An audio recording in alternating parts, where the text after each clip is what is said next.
Nesta série de aulas, vamos resolver os problemas do capítulo 8 do livro Fundamentos de Física, de Halliday e Resnick, 10ª edição. Problema 95. Um operário de uma fábrica deixa cair, acidentalmente, um caixote de 180 kg que estava sendo mantido em repouso no alto de uma rampa de 3,7 metros de comprimento, inclinada a 39 graus em relação horizontal. O coeficiente de atrito cinético entre o caixote e a rampa e entre o caixote e o piso horizontal da fábrica é 0,28. Letra A. Qual é a velocidade do caixote ao chegar ao final da rampa?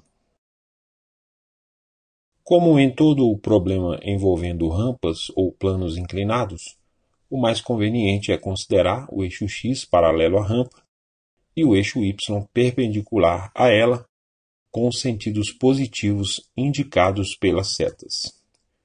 Durante o escorregamento do caixote, existem 3 forças atuando sobre ele. O seu peso, vertical para baixo, cujo módulo é P igual a m vezes g. Como o caixote pressiona a rampa, de acordo com a terceira lei de Newton, a rampa reage exercendo a força de reação normal no sentido positivo do eixo y.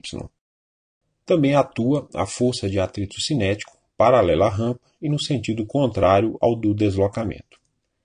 Podemos decompor a força-peso em suas componentes ao longo dos eixos. Se considerarmos um triângulo retângulo em que um dos seus ângulos agudos é igual ao ângulo de inclinação da rampa, o transportarmos para o centro de massa da caixa e o girarmos de 90 graus, perceberemos que este também é o ângulo entre a força-peso e o eixo y. A hipotenusa é igual ao módulo do peso, o cateto oposto é igual à medida da componente x, e o cateto adjacente a este ângulo é igual à medida da componente y. Se calcularmos o seno e o cosseno deste ângulo utilizando essas medidas, teremos que o seno de θ vai ser o cateto oposto px sobre a hipotenusa p. Então, o px vai ser p seno de θ, mg vezes seno de θ.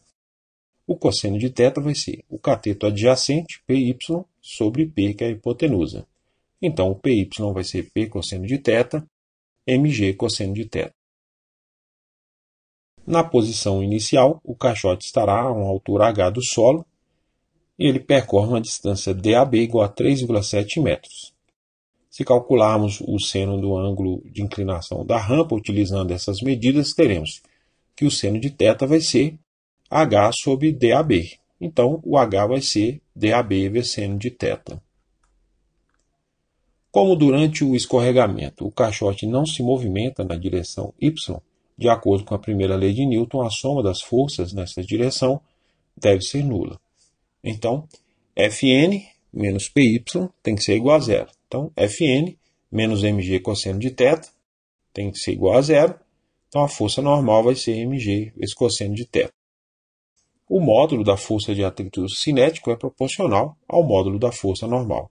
Fc é igual a mc vezes Fn, o coeficiente de atrito cinético vezes o módulo da força normal.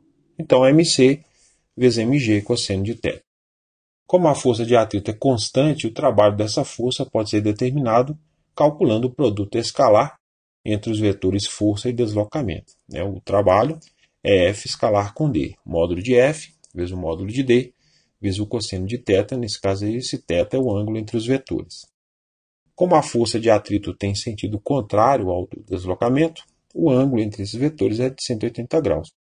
Então, o trabalho da força de atrito foi WFC vai ser o módulo da força de atrito, que é mc vezes mg cosseno de θ, vezes o módulo do deslocamento, que é DAB, vezes o cosseno de 180 graus, que é o ângulo entre eles.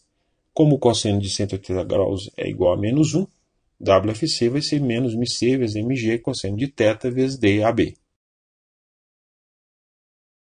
Durante o deslizamento, a energia mecânica do sistema será formada pela energia cinética e energia potencial gravitacional.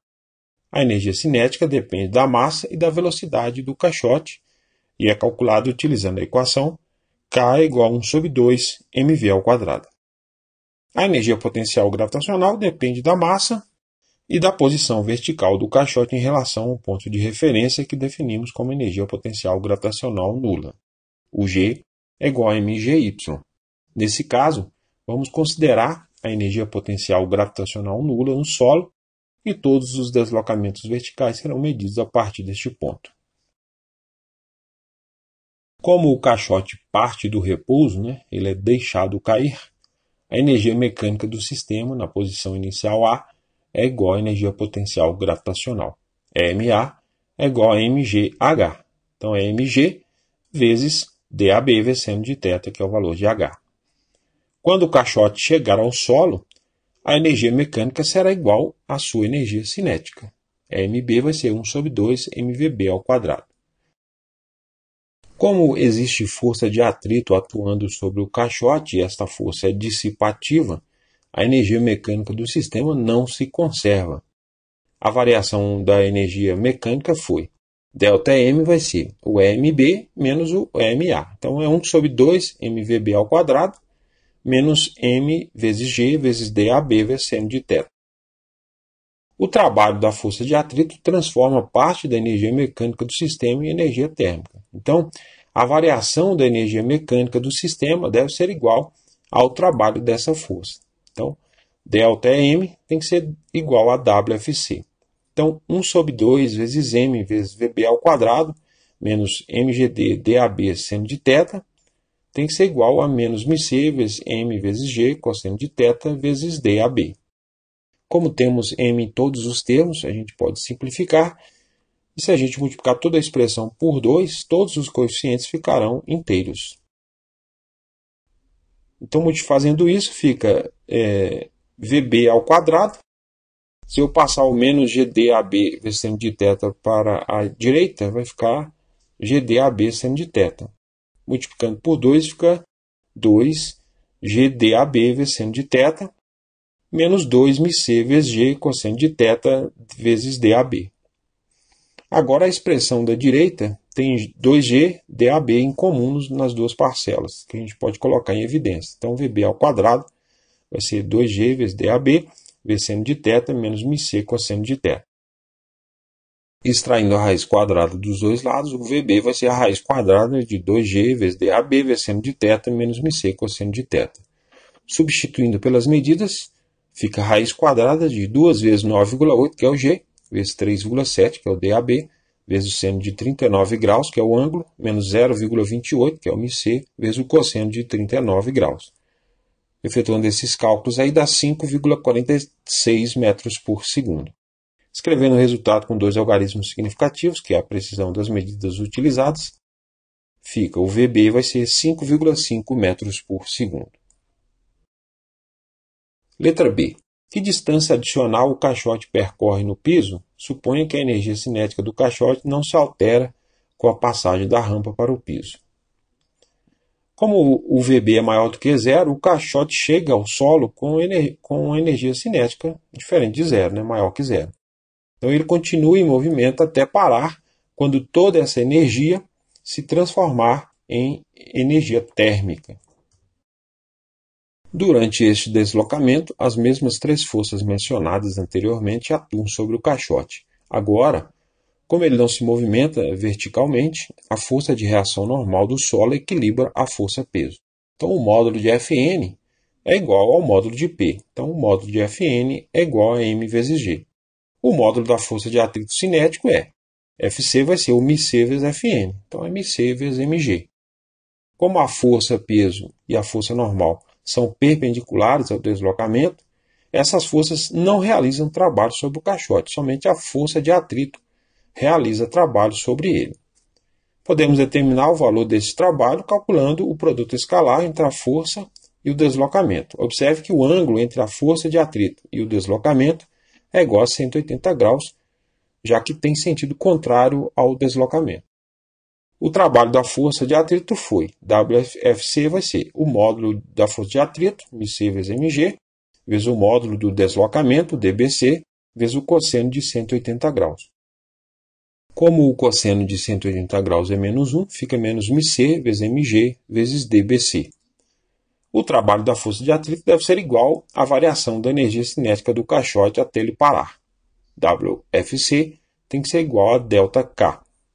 Então, μc vezes mg vezes dBc, que é o trabalho, vai ser a energia cinética final, 0, menos 1 sobre 2 mvb ao quadrado, a energia cinética inicial.